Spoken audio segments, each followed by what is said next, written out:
हकीकत यह है कि बाबू सिंह जी पॉलिटिकली गजेंद्र सिंह जी से कम 10 साल सीनियर लीडर है। और अब चूंकि वो मेंबर ऑफ पार्लियामेंट बन गए, मोदी जी की मेहरबानी हो गई, केंद्रीय मंत्री बन गए, तो अब बाबू सिंह जी उनके जूनियर हो गए। तो आप उनको मार थोड़ी सकते हो, और आप आते हो सीकर से, महरौली से, और यहाँ के लोगों को मार रहे हो। कभी इनसे अनबन है, कभी महंत प्रतापपुरी जी से अनबन है, गजेंद्र सिंह जी खींवसर से अनबन है। मैंने सुना रविंदर सिंह जी को भी टिकट नहीं लेने दिया। फिर सुन रहे हैं कि अमीर सिंह जी की ज्यादा मामला ठीक नहीं है। और मुझे बहुत दुख हुआ जब 3 बार के विधायक और इतने सीजन्ड पर्सनालिटी हमारे मारवाड़ की बाबू सिंह राठौड़ का माइक पिछले 6 महीने पहले राजनाथ सिंह जी कार्यक्रम में छीना गया।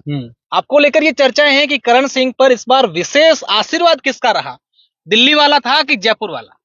2 बार मंत्री रहे, तीसरी बार पार्टी ने फिर उनको मौका दिया है। गजेंद्र सिंह शेखावत आपके सामने हैं। देश में लोकसभा चुनावों को लेकर कांग्रेस और बीजेपी एक के बाद एक अपनी सूची जारी कर रही है।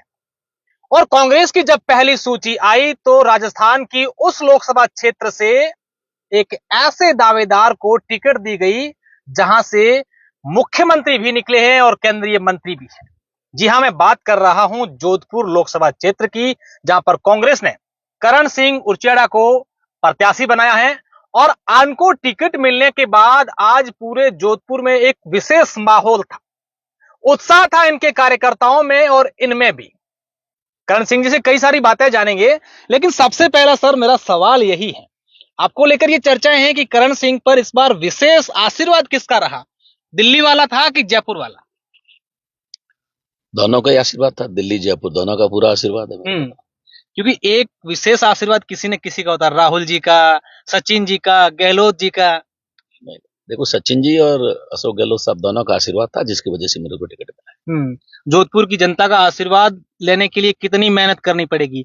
2 बार मंत्री रहे, तीसरी बार पार्टी ने फिर उनको मौका दिया है। गजेंद्र सिंह शेखावत आपके सामने हैं। मुझे नहीं लगता कि ज्यादा मेहनत करनी पड़ेगी। मैं 25 साल से जनता की सेवा कर रहा हूँ, तपस्या कर रहा हूँ, सामाजिक सरोकार में मैं भी लगा हुआ हूँ।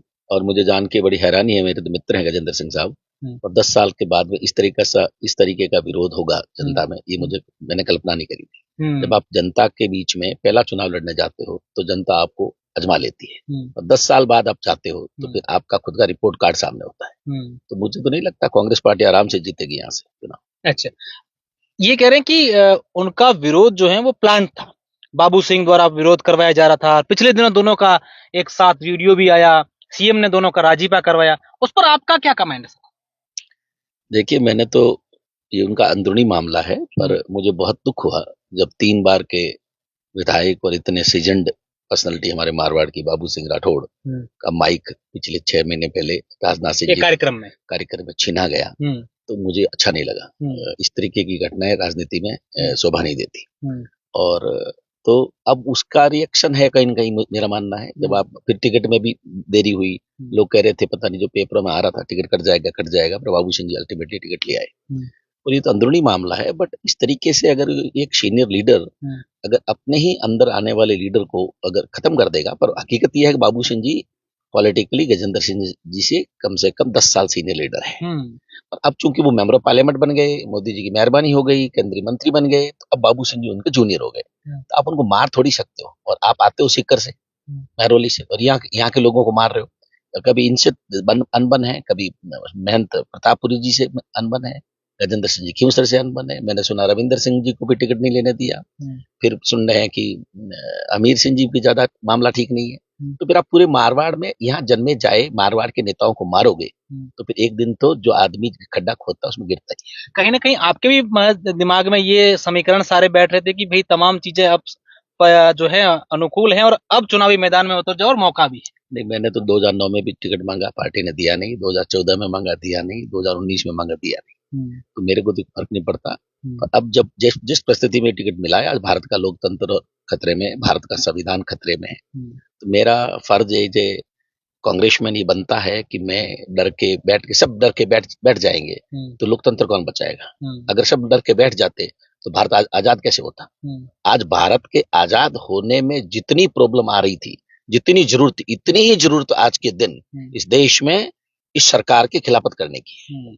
सियासी गलियारों में ये चर्चाएं हैं कि बीजेपी ने राजपूत चेहरे को उतारा, तो कहीं ना कहीं कांग्रेस भी सोशल इंजीनियरिंग को साधते हुए करण सिंह उच्चाड़ को उतारा, और वहां इस बार कांग्रेस को ज्यादा संभावनाएं नजर जोधपुर से आ रही है। निश्चित रूप से भाई, जब 3,50,000 3,90,000 के आसपास वोट राजपूत एक ही कम्युनिटी के है और फिर वो मार्शल कम्युनिटी है, आप एक आदमी को टिकट दे देते हो, तो आजकल जातिवाद सब में है, तो जातिवाद होने के बाद चुनाव रहता ही नहीं, चुनाव खत्म हो जाता है। अब आपने टिकट राजपूत को दिया है तो आमने सामने बढ़ेंगे, और कौन कहता राजपूत नहीं जीतता? चंद्रेश कुमार जी जीते हैं 2009 में यहाँ से चुनाव।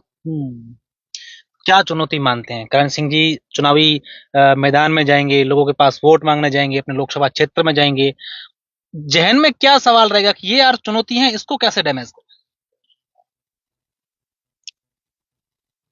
जो प्रशासन का तंत्र है ना, उसको एक कैप्चर करके घोटाला नहीं कर दे, बस।